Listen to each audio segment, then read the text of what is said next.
मेहनत का फल। एक गांव में दो मित्र मकुल और मोहन रहते थे। मकुल बहुत धार्मिक था और भगवान को बहुत मानता था, जबकि मोहन बहुत मेहनती थी। एक बार दोनों ने मिलकर एक जमीन खरीदी, जिससे वो बहुत फसल उगाकर अपना घर बनाना चाहते थे। मोहन तो खेत में बहुत मेहनत करता, लेकिन मकुल कुछ काम नहीं करता, बल्कि मंदिर में जाकर भगवान से अच्छी फसल के लिए प्रार्थना करता था।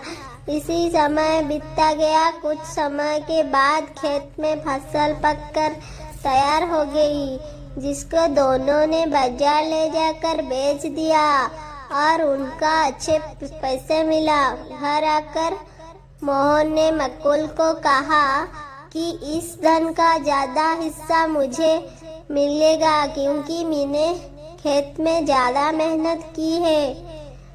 ये बात सुनकर मकुल बोला, नहीं, धन का तुमसे ज्यादा हिस्सा मुझे मिलना चाहिए, क्योंकि मैंने भगवान से इसकी प्रार्थना की, तभी हमको अच्छी फसल हुई। भगवान को बिना कुछ संभव नहीं है। जब वो दोनों इस बात को आपस में नहीं सुलझा सके, तो धन के बंटवारा के लिए दोनों गांव के मुखिया पास पहुंचे। मुखिया ने दोनों की सारी बात सुनकर उन दोनों को एक एक बोरे चावल दिया, और जिसमें कंकड़ मिला हुआ थे। मुखिया ने कहा कि कल सुबह तक तुम दोनों को इससे चावल और कंकड़ अलग करके लाना है, तब मैं निर्णय करूंगा कि इस धन का ज्यादा हिस्सा किससे मिलना चाहिए। ये दोनों चावल की बोरी लेकर अपने घर चले गए।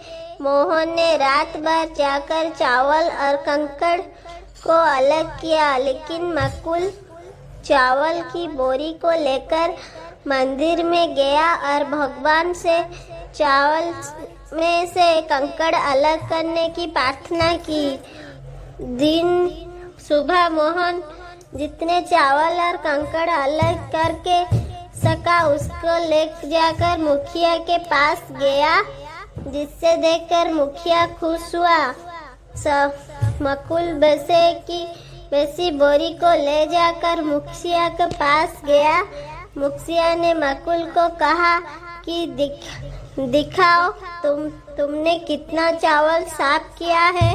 मकुल ने कहा कि मुझे भगवान पर पूरा भरोसा है कि सारे चावल साफ हो गए होंगे। जब बोरी को खोला गया तो चावल और कंकड़ वैसे की वैसे ही थे। जमींदार ने मकुल को कहा कि भगवान भी तभी सहायता करते हैं जब तुम मेहनत करते हो। जमींदार ने धन का ज्यादा हिस्सा मोहन को दिया। इसके बाद को मकुल भी मोहन की तरह खेत में मेहनत करने लगा, और अब की बारी उनकी फसल पहले से भी अच्छी हुई।